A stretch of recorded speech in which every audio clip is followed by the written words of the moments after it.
Demon Emperor Chapter 518. Ang nakaraan sinabi ni Chanping na hindi kaya pigilan ng ari na bababa sa 7 mga ethereal stage. Tinanong niya rin anong klaseng patibong kaya bumitag sa kanila. Sinagot naman siya ni Commander Tobo. Si Chupa ay kakaiba sa lahat. Nahijitin niya na lahat ng limitasyon kayang gawin ng isang tao. Nagpapatuloy. Sa harap ng Wingasa City, pagkatapos maglaban at umalis ng mga ethereal stage, bumalik ulit ang katahimikan. Ngayon kamahalang ama, ano na ngayon ang gagawin natin? Tutulungan ba natin yung mga matatanda o hindi? Hindi natin sila tutulungan. Asa sila. Bahala na sila sa buhay nila. Mas magandang tapusin muna natin ang digmaan na ito ng mabilisan. Si Chupa, gusto niya nang tapusin ang mga dalubhasang eksperto natin. Tapos babalikan niya na tayo.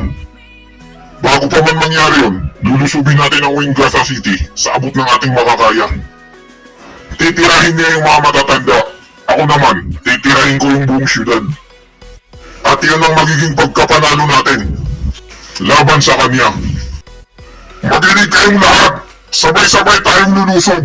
At sasakupin natin ang Wingasa City. Opo, Commander! Opo, Commander! Opo, Commander!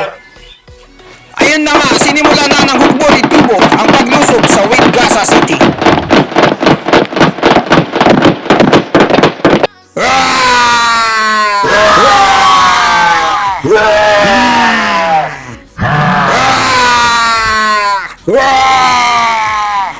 Napakataas ng fighting spirit ng hukbo ni Tubo dahil sa wakas may lalabas na rin nila ang kanilang pagkahayok sa digmaan. Mula sa Wingasa City, tanaw na tanaw ng mga papis ang napakaingay na hukbo ni Tubo. Gaya nga ng sinabi ni General Chupa, si Tubo Teisan gusto niya na itong tapusin ng maaga. Ang 8 tutang warden, sumama na agad sa laban. Mukhang lulusob na silang lahat sabay-sabay. Dahil tayo ang magiging pain, hindi na natin kailangan magpakitang gilas. Ikatlong kapatid, huwag ka nang magtampo. Masyado ka namang matampuhin eh. Ha ha ha ha ha ha. Kailan pa kaya naging ganito? Sasabak tayo sa laban, tapos hindi tayo bibigyan ng pagkakataon para makatira. Gagawin lang tayong pain. Hindi nating pwedeng atakihin ang commander nila. Si General, masyado siyang madaya. Ang general ay hindi patas magpasya. Tama ka dyan. Dapat ipinadala niya tayo sa laban para hulihin natin ang komandar ng kalaban na buhay. Ang general natin ay stewardess ni ikalimang kapatid. Kaya magandang ibinigay na posisyon kay ikalimang kapatid. Maliban pa dun, isang team lang ang kayang pumulbot sa kalaban na parang palaman. At yun ang nakakatakot na grupo. Kung ang mga tauhan natin ang gamit natin, hindi tayo makalagpas sa mga warden na tuta. Dapat kasi lahat ng sundalo, inassign sila kung saan sila nararapat. Kung ibinigay sana sa akin ang grupo na yon, may lalabas ko sana ang totoong potensyal nila. Kaysa ibigay niya na lang kay ikalimang kapatid. Ang ating general, hindi niya talaga makita ang simpleng katotohanan na mas may potensyal ako at sa akin dapat yun ibinigay.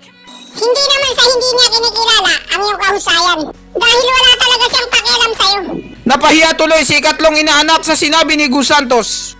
Ang papa ko ay isang nepotist. Sino ka ba sa kanya?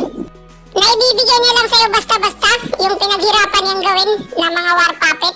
Napatungangan na lang si ikatlong inaanak dahil totoo ang sinasabi ni Gus Santos. Sino ba siya sa akala niya?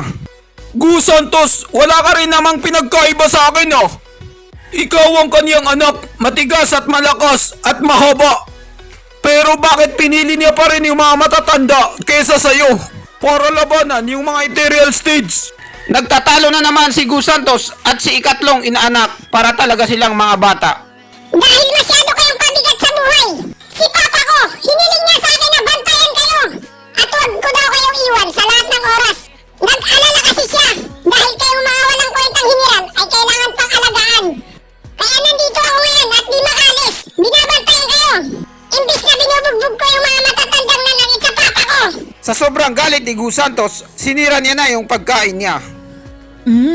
Ako kailangan pang alagaan. Tama na yung pagtatalo niyo. Isang panig lang tayo, hindi tayo magkalaban. Ano? Sinusunod lang natin ang mga utos ng General. Hindi natin kailangan mag-away dito. At saka tama si Gus Santos sa mga sinabi niya. Ang mga kalaban, nagpadala na sila ng dalubhasa para sa mga ulo natin. Tingnan niyong mabuti. Ang mga maskaradong espiritu lang pala. Ang mga maskaradong espiritu, nandito na sila. Sobrang lapit. Ibig sabihin yan, hindi na malayo dito ang iba. Sir Gus Santos, pakiusap. Kailangan namin ng tulong mo. Maghanda ka na para sa laban. Huwag kayong mag-alala. Kaya nga ako nandito eh. Yan ang sinabi sa akin ni Papa. Nagpapatunog na naman ng buto si Gus Santos. Nagbukas na ang gate ng Wingasa City. Hindi na mahihirapan pumasok sina Commander Tubu Tiisan.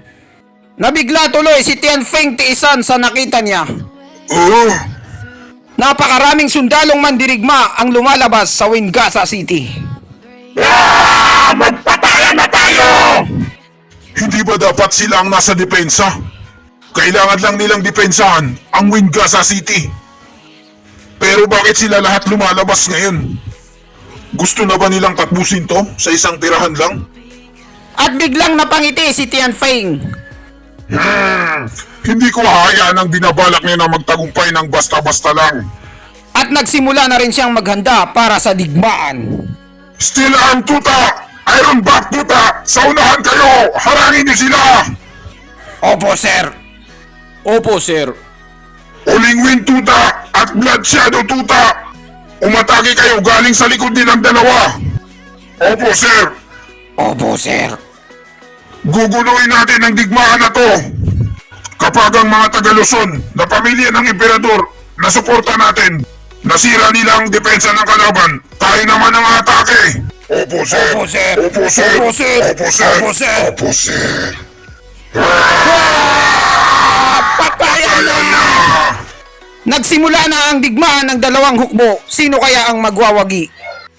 Pinanghinaan ng loob ang hukbo ni Chupa dahil natatakot silang lumaban. Ayoko pang mamatay. Virgin pa ako. Hindi maaari. Ang lalaki ng mga hayop nila. Mga tigre. May dumating na mahabang balbas na may hawak na magic beans. Bigla niyang binomba ng mga magic beans ang hukbo ni Chupa.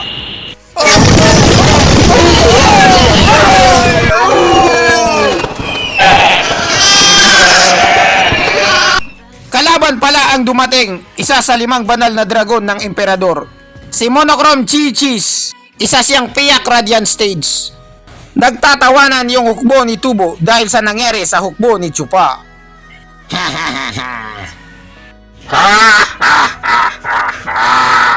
Dahil wala na si Dugusa, baliwala na sila ngayon. Nakita niyo paano nawasak ang pormahan nila ng isang tira lang? Ang hindi pa natatalong hukbo ay matatalo ngayon kahit hindi pa tayo tumulong. Si General Chupa, ang isip niya ay punong-puno ng mga pakana. Pero kulang siya sa military training. Ha ha ha ha ha. Minamaliit ng mga tutang ito si Chupa. Parang kakaiba ito. Hindi naman ganito kahina ang hukbo ni Dugo. Wala silang panama kahit sa mga mahihinang sundalo ng Mindanao. Biglang nagulat si Tianfeng. May biglang bumagsak sa hukbo ng mga taga Mindanao na pagkalakas-lakas.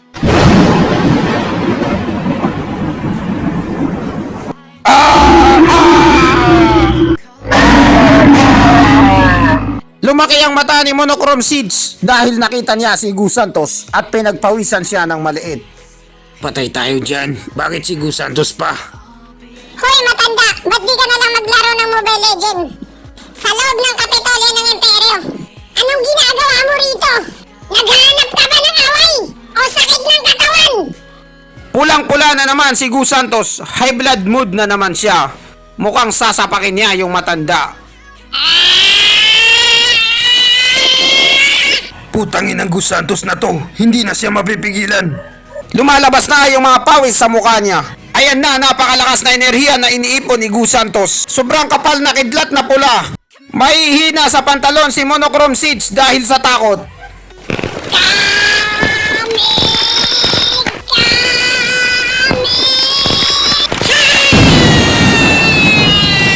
Kaya kayang sanggain to ni Monochrome Seeds gamit ang kanyang katawan?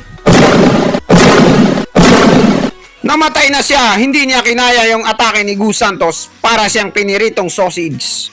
Uy, mahinang klase. Hindi niya kinayang isang tira lang. Wala na bang ibang malakas dyan? Hindi man lang ako pinagpawisan? Napakayabang naman ni Gus Santos, mga low rank lang naman ang kalaban niya. At dito nagtatapos ang chapter 518. Maraming salamat po sa panunood nyo. Mag-subscribe para laging updated sa next chapter ng buhay mo.